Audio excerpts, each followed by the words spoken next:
आप सभी का YouTube channel VAD math classes में। आज इस वीडियो में हम डिस्कस करेंगे डिटरमिनेंट सारणिक। इससे पहले आप हमारे साथ वीडियो के एंड तक बने रहिए और वीडियो पसंद आए तो कृपया इसे लाइक शेयर सब्सक्राइब करें, साथ में बेल आइकन दबाना ना भूलें जिससे मेरा नोटिफिकेशन आपको समय पर मिलता रहे। डिटरमिनेंट सारणिक, सबसे पहले देखिए कि सारणिक को हम क्यों पढ़ें, सारणिक का उपयोग क्या है। सब कोई भी चैप्टर अगर मैथ का पढ़ते हैं या फिजिक्स का पढ़ते हैं तो उसका उपयोग क्या है ये जानना बहुत अति आवश्यक होता है। तो हम जानते हैं डिटरमिनेंट का वास्तव में उपयोग है युगपत समीकरणों को हल करना। युगपत समीकरण क्या होते हैं? दो या दो से अधिक चर वाले रैखिक समीकरण जो होते हैं वो युगपत समीकरण होते हैं। जैसा कि आपने हाई स्कूल की क्लास में सॉल्व किया होगा युगपत समीकरण, और उसमें दो से अधिक चर होते हैं या दो हो वो युगपत समीकरण कहलाते हैं। तो जिसका यूज है वो युगपत समीकरण के लिए है, और जिसका सिंबल होता है सारणी को प्रदर्शित किससे करते हैं? दो ऊर्ध्वाधर लाइनों से प्रदर्शित करते हैं। दो ऊर्ध्वाधर लाइनें जो होती हैं वो सारणी के सिंबल को प्रदर्शित करते हैं। फॉर्म क्या होता है? सारणी का जो फॉर्म होता है वो वर्गाकार होता है। सारणी वर्गाकार होता है। वर्गाकार क्या होता है? अगर हम एक वर्ग बनाएं, तो आप जानते हैं वर्ग में लंबाई चौड़ाई बराबर, एक वर्ग बनाइए और वर्ग को ये जो हॉरिजॉन्टल लाइन है इसको आप मिटा दीजिए, साफ कर दीजिए, तो आपको क्या बचते हैं? दो वर्टिकल लाइन बचते हैं, दो ऊर्ध्वाधर लाइनें बचती हैं। तो इसको हम कहते हैं सारणी का सिंबल। तो आप जान गए सारणी को दो ऊर्ध्वाधर लाइनों से व्यक्त किया जाता है। देखने में कैसे लगता है? वर्गाकार। जो इसका रूप होता है वो वर्गाकार होता है। ये बहुत इंपॉर्टेंट है कंपटीशन के लिए, कई बार पूछा जा चुका है कि इसका सारणी का रूप कैसा होता है, फॉर्म बताइए। तो वर्गाकार होता है। अब देखिए सारणी के अंदर क्या होता है? सारणी के अंदर अवयव लिखे होते हैं। सारणी के अंदर जो भी लिखा होगा वो क्या होते हैं? अवयव होते हैं। अवयव कहते हैं, एलिमेंट कहते हैं, एलिमेंट कहते हैं अवयव। अवयव कैसे लिखे होते हैं? सारणी के अंदर जो अवयव होते हैं वो पंक्ति और स्तंभ में व्यवस्थित होते हैं। इस प्रकार व्यवस्थित होते हैं कि वो जब हम देखते हैं तो पंक्ति और स्तंभ में ही दिखाई पड़ते हैं। जैसे दिखाते हैं, हम आपको लिखकर दिखाते हैं ABC और DEF और GHI। ये सारणी के अंदर जो लिखे होते हैं उनको अवयव कहा जाता है, एलिमेंट। और जो अवयव होते हैं वो पंक्ति और स्तंभ में व्यवस्थित होते हैं।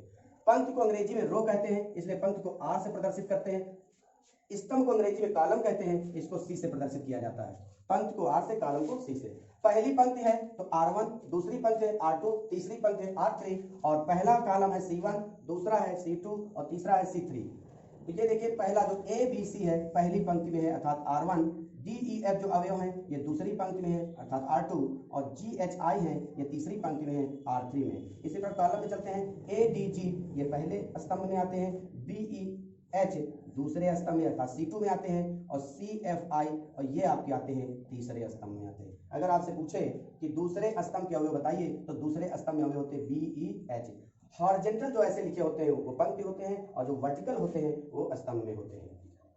अब यदि सारणी में दो पंक्ति दो स्तंभ हो तो उसे द्वितीय कोटि का, तीन पंक्ति हो और तीन स्तंभ हो उसे तृतीय कोटि का सारणी कहा जाता है।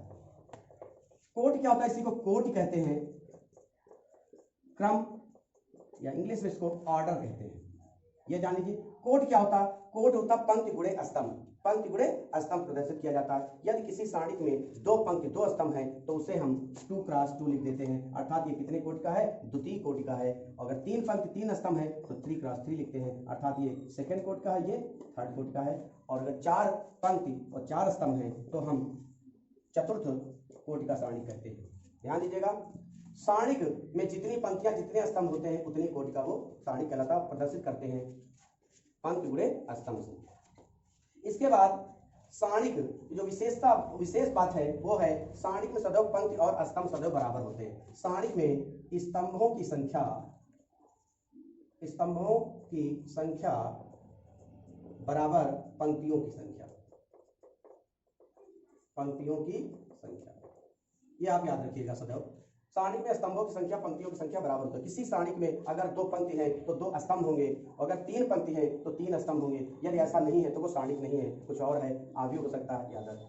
लेकिन सारणी की विशेषता होती, पहचान होती है सारणी में पंक्तियां और स्तंभ सदैव बराबर होते हैं।